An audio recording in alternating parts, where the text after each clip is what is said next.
Nothing Lee says matters in this anyway, because he has PlayStation socks on right now. I just wanted to throw that out there. what's up? I just wanted to throw that out there. Betrayed! So nothing Lee says for the rest of this matters. He's gonna vote for PlayStation All-Stars Battle Royale. Not a bad game. Yeah, it is.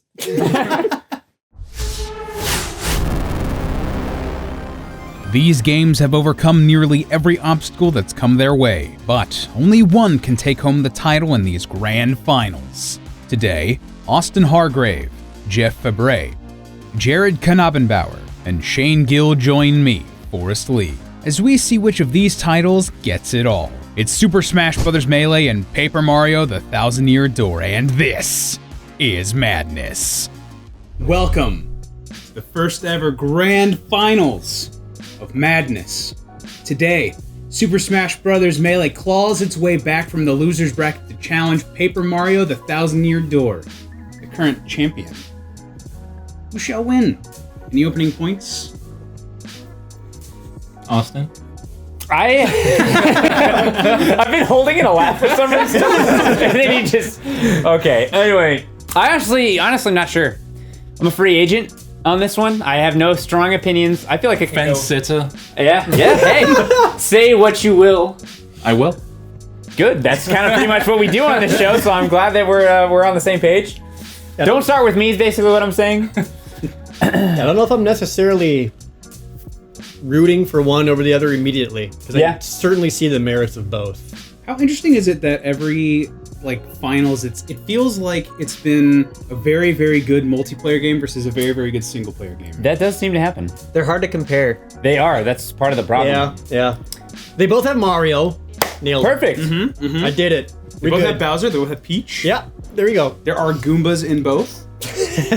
Luigi shows up at some point. Yeah, does he? Yeah. Okay, I was pretty sure. Because I get the first one and the second one mixed up sometimes. He's in both. Yeah, I guess that's true. All right, well, I vote for that. All two Paper Mario games. Well, we have a Paper Mario strategy guide and not a Smash one, so... How do you have a Smash Brothers strategy guide? They're out there. I got one... I guess unlocking the characters. Yeah. Was it mine or yours? It must be yours. Those are mine, yeah. Okay, that's what... I thought you were talking to me. I was like, I don't think I do have one. Yeah. But maybe I do. I don't know. I had one as a kid. I was like, oh, that's how you unlock Mewtwo. I guess I'll leave my GameCube on overnight. That is something about Smash Brothers Melee in particular that was they had some really weird, things you had to do to unlock characters. Yeah, I remember that actually. Very specific. You had to go into event mode and the train or was it break the targets and to unlock certain characters or something like that, right? Yeah. Well, say what you will about the weird, sometimes leaving the console on for however freaking long, which was definitely dumb. But say what you will about those. I definitely prefer the old school unlocking the characters to the way they do it in Ultimate. I liked that stuff. In Melee, I loved the break the targets, all those extra special modes. I loved those. I thought those really added a lot to the game. I agree. It was cool searching through all the modes and stuff and experimenting, finding out what unlocked characters. I guess that was also them, reframing this in a positive way. That was them saying, hey, you should do 100-man Melee if you want to play Falco. Yeah. It gave you incentive to play all those extra modes. I want to play Falco! No, I think you want to play Falco. He's pretty solid. He's pretty good. Well, speaking of characters that are good and bad, that's one of the things I don't like about Melee. I don't play competitively or even with my friends, I'm not that competitive. I just sort of play for fun, but I do sometimes watch Smash competitively, and it can get boring because people tend to pick the same characters over and over. So you see a lot of Fox v Falco or Marth versus Falco. Off camera, we were kind of talking about this, how there are only 7-ish really viable characters for all the professional. Yeah, the competitive pool is extremely limited compared to everything that's available. And I feel because we talked about before about how rushed Melee is, and that level of unbalance, I feel is really, really evident of such. Not that they're trying to be a super competitive game by any means, but that game fell into its competitive nature. Yeah, I mean they put tripping into there. Yeah, so that was in Brawl. They put tripping into Brawl. Oh, you're right. My bad. They put tripping in Brawl because Sakurai was like, "Well, I don't want you to play this competitively." That's such a dumb choice. I thought it was because of Sonic. It was Sonic's too fast. We need to nerf him. Everyone drag so nerf everybody. Anyway, not the game we're talking about. Yeah, but I wonder how the balance would change if they enabled all items on high. Some of the old tournaments did that, like way back in the day. Yeah, they basically had to figure out what the competitive scene even looked like as they were playing it, because it used to be like any stage items on, and they which is slowly chipped it away. really the way you should play. When I was a teenager, I'm like, only Final Destination, no items, and now I'm like, let's turn everything on. Like, who cares? I do think the game is more fun with the items on and playing the wackier stages than just trying to do like the try-hard fights. Yeah. I think Try-hard sounds demeaning, and I don't intend that. I think we should be clear that it's great that you can play this game both ways. Oh yeah, absolutely. Yeah, it's fantastic that a competitive way to play that game exists. And they gave you some like Final Destination levels. Yeah, they gave you the tools to do that. Yeah. Yeah. I think that something, I feel like Jeff probably, you like to play big characters in Smash, right? Oh yeah. I play heavies and like an ultimate and stuff like that. DK and Bowser are super fun to play in Melee, but they're just not good, terrible. Like I mean, I'm never that good at the game, but I play DK and I can't even get like a life off anybody. Like Bowser is so slow. Yeah. Like he just like goes on the ground like. So it's not even just different characters. It's not even just a small character pool. It's like you can't even like all the big characters. They're just like basically characters you can't play competitively. Yeah. I mean, but casually, I mean, we were playing any character that we really wanted to. Yeah. And I think at our skill level we can. oh yeah. Even casually, if we're just doing like a 1v1, not necessarily like Final Destination, no items. If you like picked Bowser, and I think we literally did this on the stream. Yeah. Like I picked Bowser and you picked like someone who was like a little bit faster, and I was like, I literally can't do anything to your character. I remember that. Yeah. Yeah, so I guess the question I'm throwing out there is like, even casually, are there like parts of Melee like that are just worthless? I think so. When you put it in that way, like there's just some characters that are just like not viable. Well, I don't think. Well, you can make your own challenges, kind of like with the Ganondorf challenge. If you get creative, yeah, that's true. one thing that's super cool about Smash. It's surprisingly extensive for how quickly that game was made. I mean, it's basically a party game. I Yeah. mean, it's a fighting party Yeah. game. So like they added all these different options and things you can. It's hard to compare it to the Thousand Year Door because it's like like you're kind of just playing it by yourself. Yeah. Solitary experience, like you're trying to just like enjoy it. We've been going about Smash for about 7 minutes, so let's. Yeah, We were talking about characters in Smash. That's part of what's so cool about Paper Mario is all the different partners and characters that you can get. I feel like we could think of a fair amount of negatives we could say about Smash. What were some negatives that we could say about Paper Mario? I can't think of anything. I wouldn't say this. It's perfect. I wouldn't say this. In fact, I like the dialogue in Paper Mario, and I think it's a very funny and clever game. But I have heard a lot of people complain that there's too much dialogue. I don't know if you I guys... think that might just be people who. It's an dislike- RPG. Yeah, dislike RPGs. Yeah, and that's just not for I'd them. say in like the whole RPG space, the Mario RPGs in general aren't very dialogue heavy at And all. it's one of the easier, like, I But mean... they're like, and they're also, yeah, as you're saying, they're also easily accessible and they're also funny. Yeah, and there's like Like- characters moving around and doing things as opposed to like an old Final Fantasy game where there's just characters kind of moving comparing around. like the similar RPGs of the time, which is like the Baldur's Gate games, the Final Fantasies on PS2. I More think serious. that's one of the more approachable. Yeah, I feel like it's digestible Yeah. dialogue versus compared to anything else. So I don't know. I Verbose. feel like if people who complain about it being too much, I think in general just aren't attuned to RPGs. I would agree to that. I feel like And the again, Paper Mario that's- games are kind of like gateway RPGs. Oh, yeah, That's how absolutely. accessible they That's are. a really good description. Even the original Mario RPG I is that think way. 7 Stars got me into RPGs. I think the only complaints I've personally heard about Thousand Year Door is that some people think some of the chapters were rushed. Okay. Like, some of the settings weren't as well thought out as they could have been. But even for not being super well thought out, they are like unique.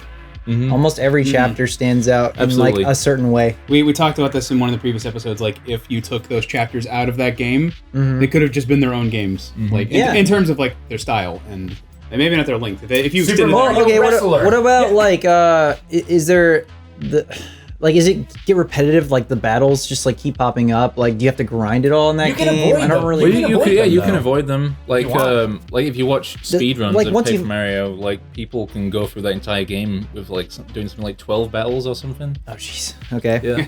I've never seen that still, though, speedrun, that's so like, it's still kind of like a core mechanic is that battle system. And yeah, you can avoid them, but should you? If anything, that's part of one. That's almost a negative to me. Is Paper Mario is a little too easy. Like it doesn't really feel challenging at any point. I mean, you really don't have to do those fights. You really don't have to level up or grind at all, which I mean could be seen as a positive. RPGs are all about like the story more than they are like experience of in the same way that way. in the same way that you can like customize Smash and make your own modes. If you wanted to, you could just limit what you use in Paper Mario to like self-imposed challenges. That's like, true. Limit what badges you can use. You can do that with like any game. You can make a game out of game.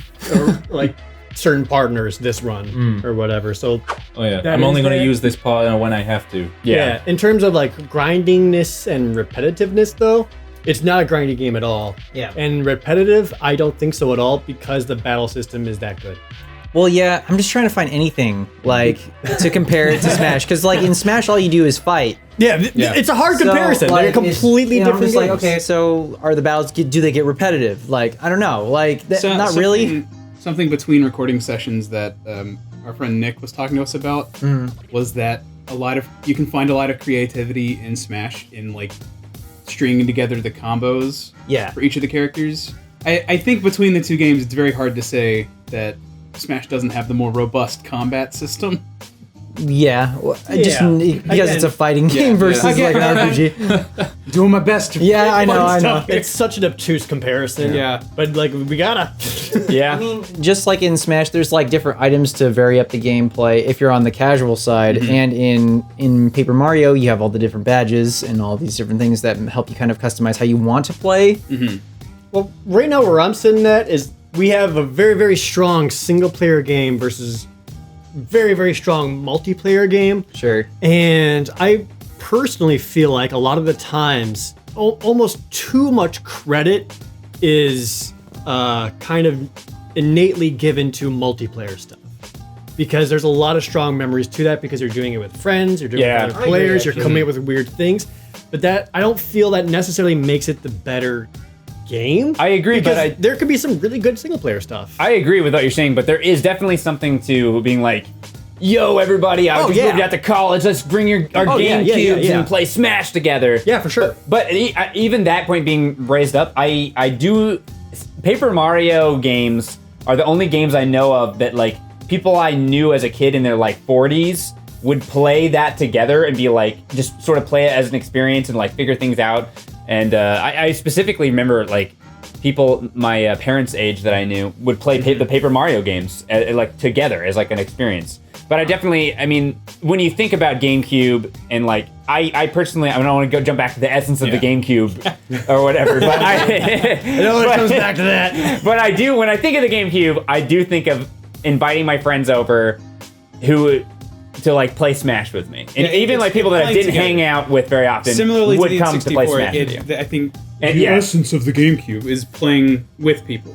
Yeah, which I guess you can do with Paper Mario, but it is just easier to do with Smash because it's a multiplayer game. I mean, I guess that's tough though, because like that's the whole thing. Like the essence of multiplayer is like longevity. Yeah, and like conservatively, I've probably played Melee like 400 plus hours. Yeah, I mean, you're certainly going to get more hours out of Melee than Paper Mario. Right. I'm not making like a definitive stance here. I wonder like how much value is being put into replayability versus just like one of the best single player RPGs. Like it's like an awesome. We've brought this up before, and like I've said, I think a few of us have said before as well. I would rather play a really great short game than spend a lot of time in a okay game. At this point in my life, I would for sure. Yeah, absolutely. Well. So like replayability, does that make it a better game? I would lean towards no. Yeah, not necessarily.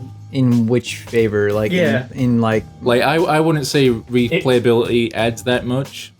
Just assume that Shane's arguing for Paper Mario. Yeah, well, I mean, I got you. This is just my preference in general. Like if I was to choose between a 1 hour game that would have a profound impact on my life versus a 100-hour game that I just enjoyed, I would go for the 1 hour game. Gone Home versus Final Fantasy 13.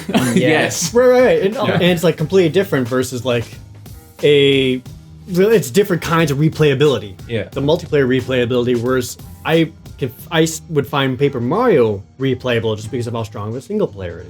I think, I know you would at least say this, a solid 12-hour run of Paper Mario that you never played again I would assume would be more valuable to you than 100 hours of Melee. 100 hours of hanging out with your friends.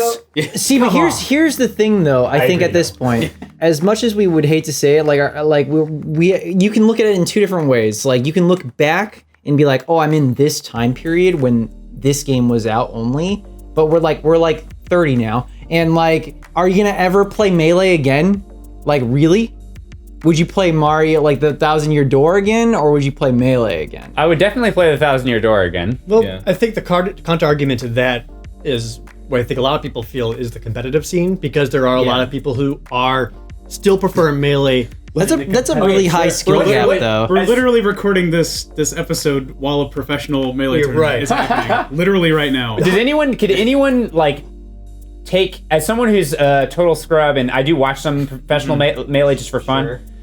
What are the reasons people like it, like technically more than like? I liked it more than the Wii version. It's a completely different skill set involved compared to other Smash. Because there's like wave dashing and stuff like that. It is a fast game. Wave dashing. The amount of if you go and look at people's hands while they're doing this, they're inputting a ridiculous amount. Yeah, and again, that doesn't necessarily make it a better Smash game than others. But that's part of what people like about it. It's kind of the equivalent of like comparing. It's again not the strongest comparison, but like Street Fighter 3 Third Strike versus like Street Fighter 5. They're just different. They're completely different.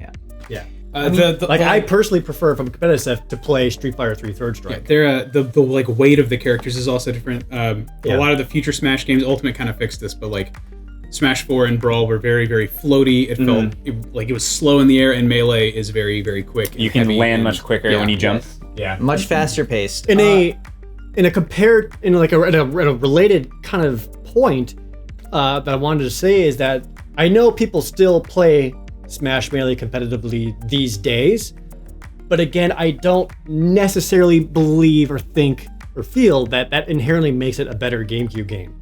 Again, like, just because people are still playing it today doesn't automatically mean it's the best ever. Like, I still see people playing Mario 1,000-Year Door on Twitch. The same way people still like speedrun. Not as much as Melee, or the same way some people still prefer to play Street Fighter 2 Turbo. Or people have their games they're attached to. Right. So I don't. Just because there's still a thriving fighting scene doesn't necessarily make it. I do think it's worth saying, like, even if this is the cap of this conversation, it's worth saying that Melee's competitive scene is pretty unique in that how long it's held on. It really is. It feels like it was created as a response to Brawl. Kind of. There was that scene beforehand, but it really, like, after Brawl, they were like, no, we're doubling down. Yeah. Right.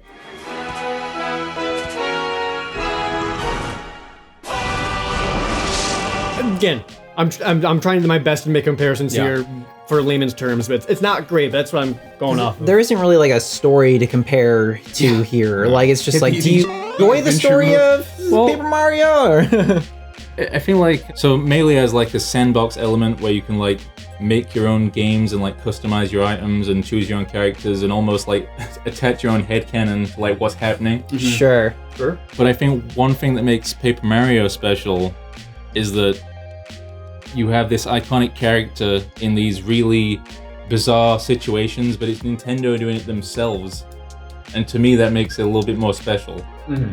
I think the fact Nintendo themselves are putting Mario in these weird situations, like making him wrestle Hulk Hogan, The Rock amalgam, who's an eagle, or putting him on a train where he is a murder mystery. It makes it that much more interesting because it's them doing it. Fighting a dragon that eats the crowd.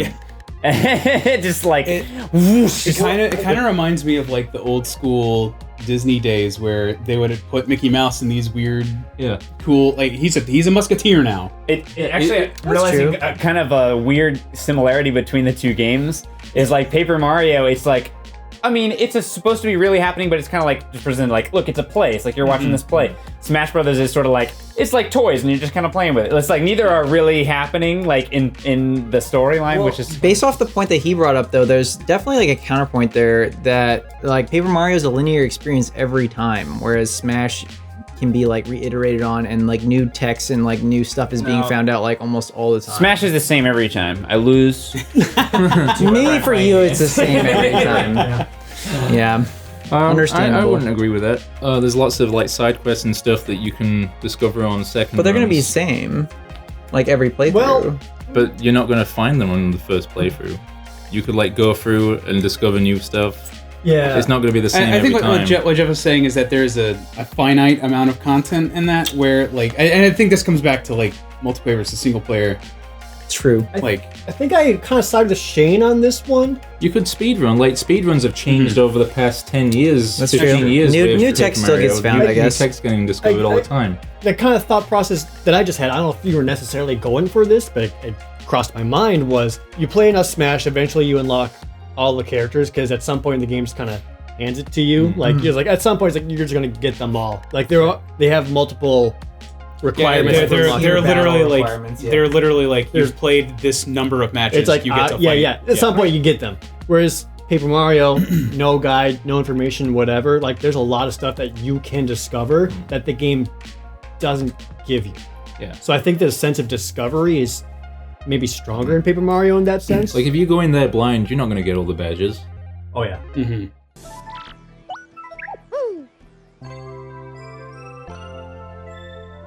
We need to start thinking about wrapping up. Yeah, I was thinking that too. I know we're getting kind of late, but there's a couple things that I thought of that we haven't. Yeah. Basically, I don't even know if there's anywhere to expand upon this, but we haven't talked about it at all. I don't think the entire Madness recording about Smash. I always liked how you could get those. What do you call them? The like the little unlockables, and you can like see different characters. The trophies? The Oh, the trophies. trophies. Yeah, They were yeah. awesome. I think we vaguely mentioned them one time, but Yeah, that was something that was in Melee I thought was really cool. I remember discovering things. They had a lot of them too. In certain Nintendo things that I didn't even know about, like just by getting a trophy. I'm like, what's that? Especially as an American audience in the Yeah. early 2000s, they had a bunch of like Yeah. Smash. I don't think that's worth. I think that's at least worth mentioning. Smash sold franchises. Yeah, that's It true. did, I- yeah. like, Fire Emblem. we We talked we about ha- Fire we Emblem? haven't Yeah. mentioned that at all. Because it's here because of Smash. I bought that Game Boy Advance Fire Emblem game because of Smash. Well, also even if you're talking about the original Smash too, like Ness and and just like I didn't really even know Captain Fire Falcon Emblem. to some extent, probably. I would argue F-Zero has more visibility because of Smash Brothers than Yeah. anything F-Zero's ever Well, done. and on its even own. these days, like Smash is still like they- adding things I to mean, that they like add- they makes add it characters as like advertisements. makes those franchises almost like more viable in some sense. Oh, absolutely. Otherwise, like, there's not a whole lot of reason for those characters to even be there in the first place, Corin. Honestly, yes. And one other thing. I know we had we all agreed earlier in the season that Animal Crossing had the best soundtrack. But the second best soundtrack is clearly Smash Brothers. Like, Smash Brothers is the best soundtrack. I mean, it has like all it's cheating, but yes, it is cheating. But I mean, that's the game. Like, that is part of what makes Smash Brothers great. That's kind of like saying iTunes has the best soundtrack. Hey, if we're saying iTunes versus the latest NSYNC album, well, iTunes is clearly better because iTunes has all of them. Oh, let's not crap on NSYNC here. Well, NSYNC's on iTunes anyways, so like, I mean, it's not. You can't double dip. It's not fair to say that it's not fair because that is what Smash Brothers is. Tangentially related, both games do rely on a certain sense of nostalgia. One stronger than the other. absolutely. Because like Paper Mario has Mario, familiar characters, familiar themes. People generally know what like items in Paper Mario do. Is like, oh, a mushroom? That's a good thing. Whereas Smash uses a lot of nostalgia. Smash. I would argue that Smash like almost wholly relies on nostalgia versus Paper Mario. It kind of iterating on it kinda like turns the original things- concepts. It kind of Though. kind of turns things on their head. Yeah. Trying to get words out. And based on that nostalgia, we're gonna have to vote. I'll go ahead and start. By far, my least favorite thing to do in Madness is compare a multiplayer game to a single player game. It's like not fun to do because it's so hard to even like compare them. And people always talk about, oh, you gotta be objective, but we're talking about completely subjective things, really. Yeah. The show is not objective. It's not, and I like Paper Mario. I mean, like, I've never been a huge Smash person, and it's like, how can I even say, oh, well, Smash is for sure better than Paper Mario? Because, like, I don't know. Like, I can say, oh, the music's great, but I mean, music's great in Paper Mario. If like, it's down to like you like Paper Mario more, That's a legitimate reason to vote for Even the graphic style aged better in Paper Mario than Smash. Not that that's really all that important. You've already done your honorable sacrifice of voting for And yeah, Smash over Animal Crossing. You committed seppuku. Well, no, because I voted for Paper Mario over what was it? You voted for Resident Evil over Wind Waker as well. Yeah. Yeah, dude, I'm all over the place on this freaking scene. Screw it, just Paper Mario. All right. Wait, so you voted Paper Mario over Smash, and you voted to Smash over Yeah, Animal Crossing? I feel like is this you admitting? this guy's just all over the place. He's the wild card. I don't know what's happening. I forget what happens the day after. I'm like, what did I vote for that for? I don't know. You guys trap me in a room and just say answer a question. I'm like, okay. I'm not going next. I'll go next then. We know what you're voting for. Yeah, you do. Paper Mario. Even though I like Smash, I think it's a great game. I think Paper Mario is, frankly, a more refined game, a more balanced game, and a more interesting game. As dumb as this is for me to say right now, I think I'm actually kind of surprised Melee made it this far over some of the other games. I don't think it holds up as well as people think, and I think a lot of that has to do with the competitive scene and how relevant it is today. Because playing it again very recently, I was just like, oh my god, this game plays so strangely to me now. Not that I didn't enjoy it so much growing up and that I couldn't still enjoy it now, but I think that if I was going to play a classic GameCube game, replay it and just enjoy myself for what it is, I think it would have to be Paper Mario. I'm genuinely surprised. Yeah. I thought if anyone voted for I'm really into Smash right now too. I didn't think Paper really... Mario was going to do this well in general. I didn't either. I didn't have to last time. Yeah, for myself, the big thing that I really think about, and I've kind of brought up this before, is that feeling of rough edges between the two games. And Melee's got a lot of really rough stuff around it. It's pretty rushed. It doesn't feel the most intuitive the very first time you play it. You can absolutely get used to it, but you can get used to the way any game plays after a while. And I've brought up before, a lot of the stages aren't great. A lot of the different characters are just different character models copy-pasted onto different riggings, and they weren't that unique enough, and that's where a lot of the rushness comes out from it. Whereas Paper Mario, I really don't see the rough edges behind it. So again, between the rough edge multiplayer, albeit super fun experience, versus the single player super fun refined experience, I go for that single player. So my vote would also be Paper Mario. I'm gonna vote for Melee. I don't want the comments. Shut up, to be PlayStation mad. Sons. They're already mad at me anyway, so I don't care. No, I mean, Got him. I think if I did the going off the arguments, I would vote for Paper Mario. But also, I have a lot of nostalgic memories attached to Smash, and this is madness, and it doesn't matter. I think if it was a 2-2 vote, I would vote Paper Mario.